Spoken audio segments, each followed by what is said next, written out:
할렐루야. 오늘도 함께 이 새벽을 깨우며 하나님을 찬송함으로 하루를 하나님 앞에 올려드리는 귀한 시작의 시간이 되어지길 소원합니다. 우리 함께 찬송 부르도록 하겠습니다. 찬송가 216장입니다. 찬송가 216장 함께 찬송 부르도록 하겠습니다. 성자의 귀한 몸 날 위하여 버리신 그 사랑 고마워라. 내 머리 숙여서 주님께 비는 말 나 무엇 주님께 바치리까. 지금도 날 위해 간구하여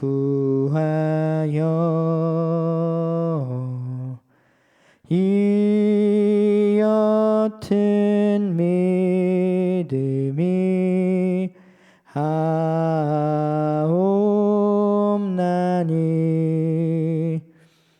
주님의 참 사랑 고맙고 놀라워 찬송과 기도를 쉬지 않네.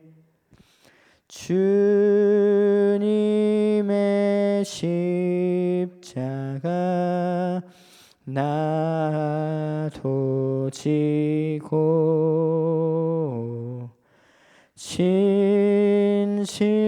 진실한 믿음과 마음으로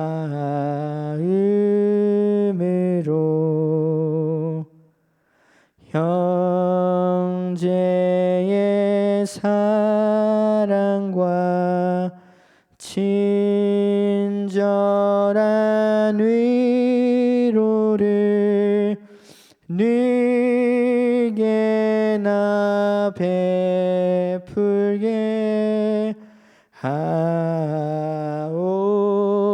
하옵소서. 만 가지 은혜를 받았으니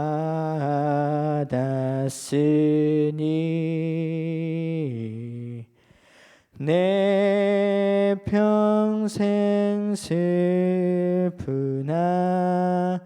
즐거우나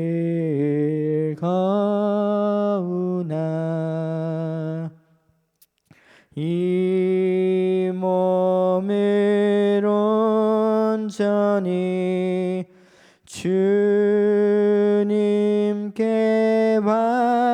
바쳐서 주님만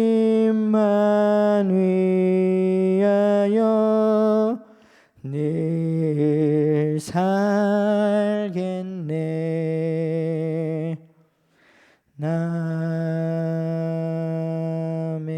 아멘.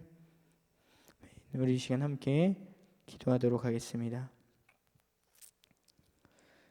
사랑의 하나님, 감사합니다. 하나님, 오늘도 하나님의 말씀을 통하여서 주께서 저희들의 삶을 조명하여 주실 줄 믿습니다. 하나님께서 주의 뜻하신 바 계획하심 가운데 우리의 삶을 비추어 주시고 내 뜻과 내 생각이 아닌 하나님께서 비추시며 인도하시는 대로 그 계획하심 안에서 은혜와 평안을 누리면서 살아갈 수 있도록 주님 인도하여 주시옵소서. 다른 것이 아닌 오직 하나님 안에서 그 안에서 기쁨을 누리며 살아가는 것이 우리의 인생의 가장 복인 줄 믿습니다. 오늘도 그 복된 삶을 누리며 살아갈 수 있도록 주님 함께하여 주시옵소서. 거룩하신 예수님의 이름으로 기도드립니다. 아멘. 오늘 함께 나누실 말씀은 에베소서 3장 1절부터 13절까지 말씀입니다. 에베소서 3장 1절부터 13절 말씀입니다. 제가 가진 성경으로는 신약 성경 312페이지에 있습니다. 에베소서 3장 1절부터 13절까지 말씀 함께 합독하도록 하겠습니다. 이러므로 그리스도 예수의 일로 너희 이방인을 위하여 갇힌 자 된 나 바울이 말하거니와 너희를 위하여 내게 주신 하나님의 그 은혜의 경륜을 너희가 들었을 터이라. 곧 계시로 내게 비밀을 알게 하신 것은 내가 먼저 간단히 기록함과 같으니 그것을 읽으면 내가 그리스도의 비밀을 깨달은 것을 너희가 알 수 있으리라. 이제 그의 거룩한 사도들과 선지자들에게 성령으로 나타내신 것 같이 다른 세대에서는 사람의 아들들에게 알리지 아니하셨으니 이는 이방인들이 복음으로 말미암아 그리스도 예수 안에서 함께 상속자가 되고 함께 지체가 되고 함께 약속에 참여하는 자가 됨이라. 이 복음을 위하여 그의 능력이 역사하시는 대로 내게 주신 하나님의 은혜의 선물을 따라 내가 일꾼이 되었노라.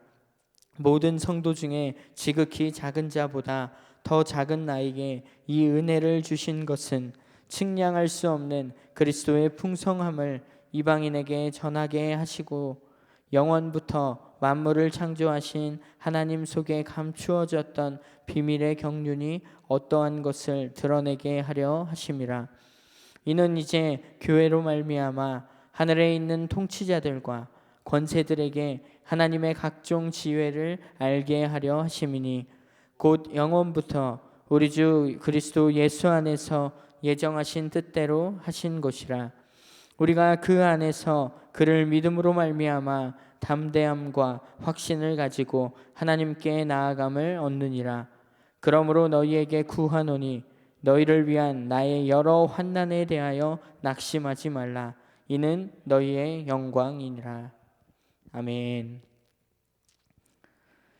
네, 오늘 본문 말씀은 이제 에베소서 성경 전체의 중심 내용으로서 바울이 자신의 전 생애를 바쳐서 전하려고 했었던 그런 참된 진리의 말씀입니다. 사실 지금 바울은 이 서신을 로마 감옥에서 쓰고 있습니다. 사람들은 누구나 자기의 어떠한 이 잘못된 과거를 숨기려 하기 마련입니다. 특히나 옛날에 감옥에 갔었던 일이 있었다면 아마 어떻게 해서든 이것을 감추려고 할 것입니다. 너무나 부끄러운 그런 과거이기 때문에 그럴 것입니다. 그러나 오늘 바울은 그와는 좀 상반되는 모습을 이제 본문 말씀을 통하여서 저희들에게 좀 보여주고 있습니다. 바울은 지금 노인의 그 몸으로서 지하 감옥의 어떤 추위와 어떤 이제 재판의 결과를 기다리고 있는 그런 불안감에 쌓여 있었을 것입니다. 그것 때문에 절망적인 상황이었죠. 그럼에도 불구하고 바울은 자신이 갇힌 죄수였다고 담대하게 말할 뿐 아니라 오늘 이 에베소서 서신서에서 계속해서 낙심은커녕 아주 감격적인 어조로 또 글을 쓰고 있습니다. 그렇다면 바울이 이 절망적인 상황 속에서 감격하고 있는 것은 무엇 때문일까요? 함께 오늘 세 가지로 나누어서 함께 이야기를 나누어 보도록 하겠습니다. 첫 번째, 바울의 감격은 고난 중에서 하나님의 비밀을 깨닫게 된 것입니다.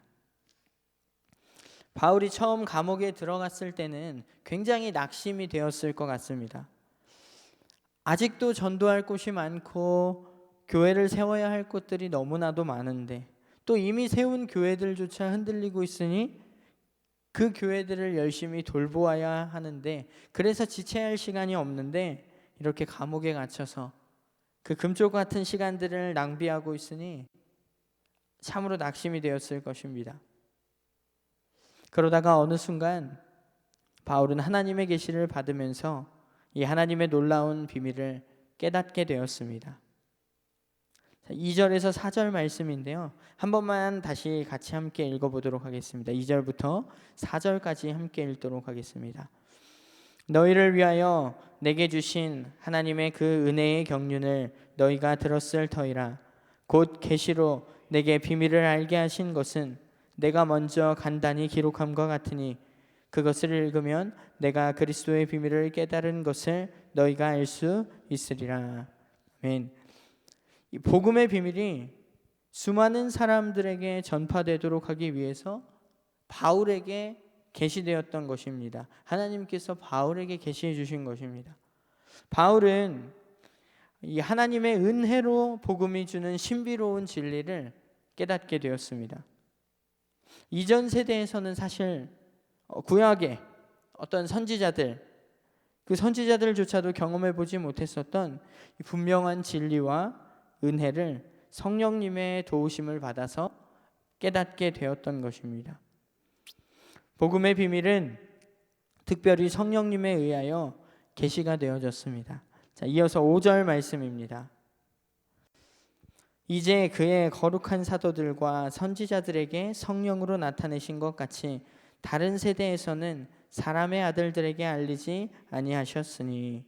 자, 이 복음의 비밀이 구약 시대에는 비밀 속에 감추어져서 있었습니다. 복음이 무엇인지 감추어 있었습니다. 세상의 소망과 구원이 되시는 이 메시아가 올 것이라는 계시는 있었지만 구체적인 복음의 의미와 능력은 감추어져 있었던 것입니다. 그러다가 예수님이 오심을 통하여서 이것이 밝혀지게 되는 것입니다. 그러면 이 비밀이라는 것이 무엇일까요? 바로 6절에서 이야기하고 있습니다. 6절 말씀 또 함께 읽어보도록 하겠습니다. 이는 이방인들이 복음으로 말미암아 그리스도 예수 안에서 함께 상속자가 되고 함께 지체가 되고 함께 약속에 참여하는 자가 됨이라. 아멘. 예수 그리스도 안에서 이방인들도 유대인들과 동일한 자격으로 복음의 특권을 세 가지로 누릴 수 있게 되었다는 사실입니다. 먼저 첫 번째로는 함께 상속자가 되는 특권입니다. 우리가 지옥에 가지 않고 유대인과 똑같이 구원을 받아서 천국에 가게 되었다라는 것만으로도 감사한 일인데, 하늘나라에서 많은 것을 상속받는 상속자가 되었다라는 것이죠. 이것이 바로 첫 번째 비밀입니다. 두 번째 복음의 비밀은 함께 지체가 되는 특권입니다. 함께 지체가 되었다는 말은 같은 몸이 되었다는 말이겠죠. 상속자가 될 뿐만이 아니라 이제 하나의 몸이 된 것입니다. 떨어질 수도 없고 또 떼어낼 수도 없는 예수님과 한 몸이 된 것입니다. 이것이 바로 두 번째 복음의 비밀입니다. 마지막 세 번째 복음의 비밀은 함께 약속에 참여하는 특권을 가지게 되었다는 것입니다. 이스라엘 백성들과 이방 사람들이 다 같이 예수 그리스도 안에서 상속자가 되고 한 지체가 되었을 뿐만 아니라 한 약속을 받은 자가 되었습니다. 성경 말씀에 보면 이 땅에서 주시는 하나님의 약속과 또 하늘에서 주시는 약속이 굉장히 많이 있습니다. 하나님이나 구원, 영생이나 죽음, 그 죽음 이후의 세계를 전혀 모르고 있었던 우리들, 저 하늘나라 알지 못하였던 우리들이 나를 위하여 죽으신 이 예수님의 그 그리스도의 복음으로 인하여서 그 약속에 참여하게 되었다라는 것입니다. 구원의 약속에 함께 참여하게 되었다는 것입니다. 이것이 바로 복음에 감추어져 있는 세 번째 비밀입니다. 바울이 감옥에 갇혀서 그냥 시간을 흘려보내고 있을 때에 참으로 낙심이 되어서 하나님을 원망하는 어떤 마음이 생겼을지도 모르겠습니다. 하지만 어느 날 이런 놀라운 하나님의 비밀을 계시로 받게 된 것입니다. 자기같이 하나님의 일을 가장 방해하던 죄인이 구원을 받은 것만 해도 너무 감사한데, 구약의 선지자들에게조차도 계시되지 않았었던, 알려주시지 않았던 그 놀라운 복음의 비밀을 깨닫게 하신 것입니다. 이 바울의 상황들이 어쩌면 우리들의 삶의 현실과도 비슷한 부분들이 참 많이 있는 것 같습니다. 때로는 저희들이 주님을 위해서, 교회를 위해서 열심히 충성하고 봉사도 하는데, 바울이 마치 감옥에 갇힌 것과 같이 알 수 없는 고난이 삶 가운데 찾아올 때가 있을 것입니다. 어쩌면 지금 이 코로나로 인한 어려움도 바로 그러한 상황들 가운데 한 가지이지 않을까 생각해 봅니다.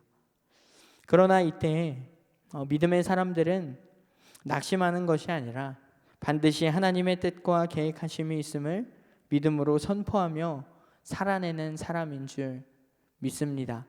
바울이 그 감옥 안에서 낙심하고 넘어져 있고 쓰러져 있는 것이 아니라 그 안에서도 여전히 교회들을 향하여 편지를 하며 하나님의 교회를 돌보며 맡겨주신 사명을 열심으로 감당하고 있을 때에, 그 가운데 절망적인 상황 가운데 있을지라도 하나님께서 복음의 비밀을 깨닫게 하시며 다시금 이 하나님 나라를 위하여서 일하는데, 에베소 교회들에게 편지를 쓰며 그 신앙의 고백을 드리는데 사용하셨던 것과 같이 우리들의 삶도 마찬가지로 그 하나님의 계획하심과 뜻이 있음을 믿음으로 선포하며 살아갈 때 하나님의 그 선하신 뜻 가운데 우리를 비추시며 인도하실 줄 믿습니다.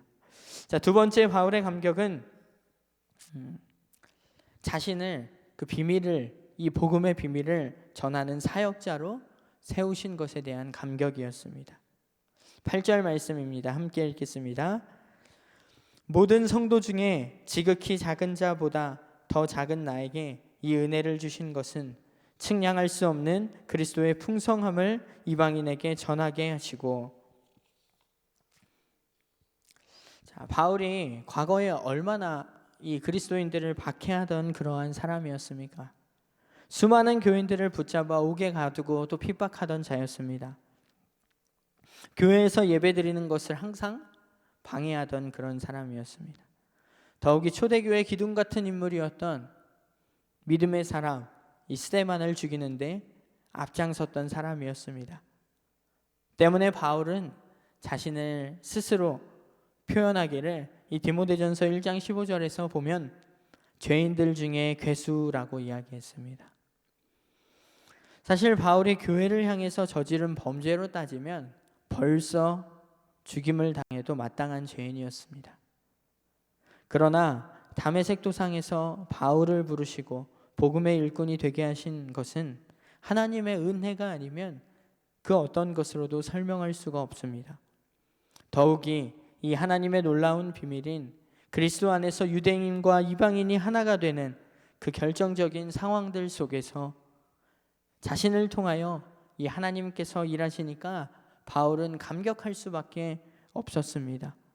바울은 죄인 되었던 자신을 부르신 그 은혜에 너무나도 감사하여서 이 사랑의 빚을 갚기 위해 최선으로 복음을 전했던 것입니다. 바울은 복음의 사역자로 부르심을 받아 측량할 수 없는 이 그리스도의 풍성을 나누어 주는 사명을 받았던 것입니다. 예수님께서 베풀어 주신 은혜는 그 넓이와 길이와 높이와 깊이를 측량할 수 없을 정도로 무한한 것입니다. 이것은 바울에게뿐 아니라 오늘날을 살아가는 우리들에게도 마찬가지인 줄 믿습니다. 사실 우리는 이방인이기 때문에 하나님의 은혜 밖에 있었던 사람이었고 결국 다 지옥에 갈 수밖에 없는 그러한 사람들이었습니다. 어쩌면 사실 바울과 크게 다르지 않은 상황에 처해 있었던 사람들이었겠죠.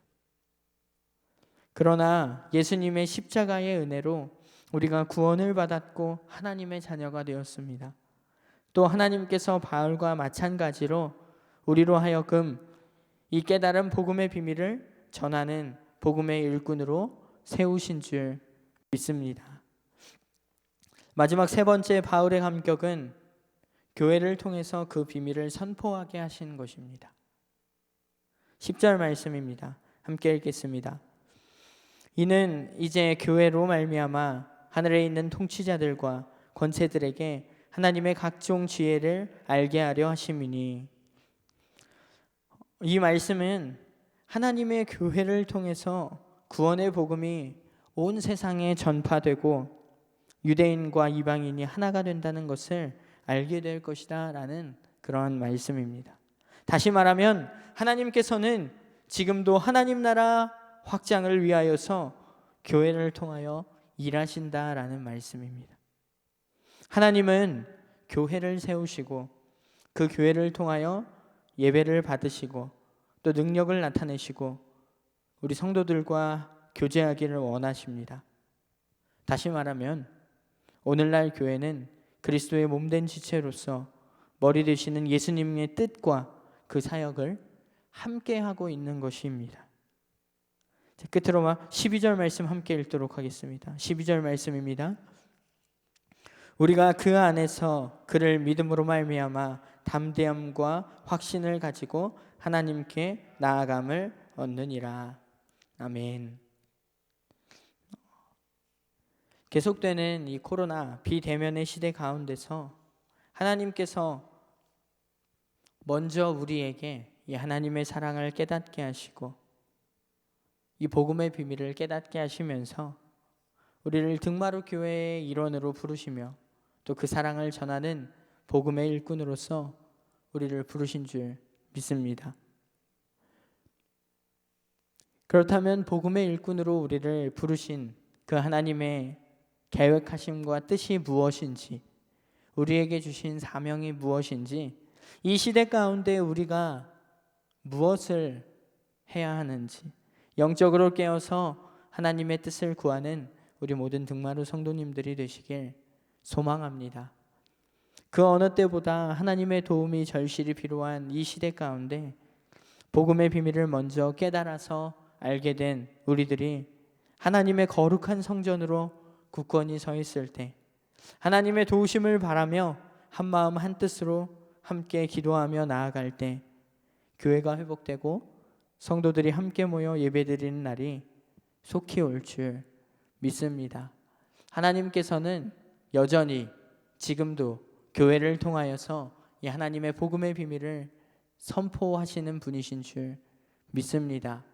이 교회로 하나 되게 하신 우리 하나님을 오늘도 의지하며 한 걸음 한 걸음 믿음의 걸음을 이어나가시는 우리 등마루 성도님들이 되시길 축복합니다. 우리 이 시간 함께 기도하도록 하겠습니다.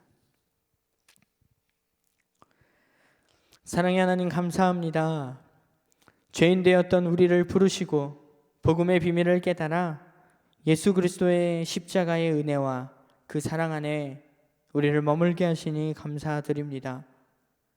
영적으로 참으로 어려운 이 시대 가운데 우리가 깨어서 하나님의 뜻을 분별하게 하시고 오늘도 우리를 구원케 하시는 그 십자가의 보혈의 은혜, 그 은혜 아래서 하나님과 동행하는 삶을 살아가게 하여 주시옵소서. 거룩하신 예수님의 이름으로 기도드립니다. 아멘. 하늘에 계신 우리 아버지여, 이름이 거룩히 여김을 받으시오며 나라가 임하시오며 뜻이 하늘에서 이루어진 것 같이 땅에서도 이루어지이다. 오늘 우리에게 일용할 양식을 주시옵고 우리가 우리에게 죄 지은 자를 사하여 준 것 같이 우리 죄를 사하여 주시옵고 우리를 시험에 들게 하지 마시옵고 다만 악에서 구하시옵소서. 나라와 권세와 영광이 아버지께 영원히 있사옵나이다. 아멘. 우리 이 시간 함께 기도하도록 하겠습니다. 함께 기도하실 때에 또 성령 하나님의 도우심을 구하며 함께 기도했으면 좋겠습니다. 먼저 첫 번째 기도 제목입니다. 오늘날 이 시대 가운데 복음의 일꾼으로 우리를 부르시며 또 우리에게 맡겨주신 사명이 무엇인지 하나님 깨닫게 하여 주시옵소서. 이 깨달을 뿐 아니라 그 깨달은 사명대로 살아갈 수 있는 믿음의 능력을 허락하여 주시옵소서라고 우리 이 시간 함께 기도하였으면 좋겠습니다. 자, 두 번째 기도 제목입니다. 우리 등마루 교회를 위하여 함께 중보했으면 좋겠습니다. 이 등마루 교회를 통하여서 세상 가운데 참된 복음의 비밀이 계속해서 선포되게 하여 주시옵소서라고 함께 기도했으면 좋겠습니다. 여전히 하나님께서는 교회를 통하여 그 하나님의 복음의 비밀을 선포하시는 분이신 줄 믿습니다. 그 중심된 사역 가운데 우리 등마루 교회를 들어 사용하여 주시길 간절히 함께 중보하며 기도하길 소원합니다. 우리 이렇게 두 가지 기도 제목을 놓고 함께 기도하시며 또 각자 개인 기도의 제목을 놓고 기도하는 시간 갖도록 하겠습니다. 우리 함께 기도하도록 하겠습니다.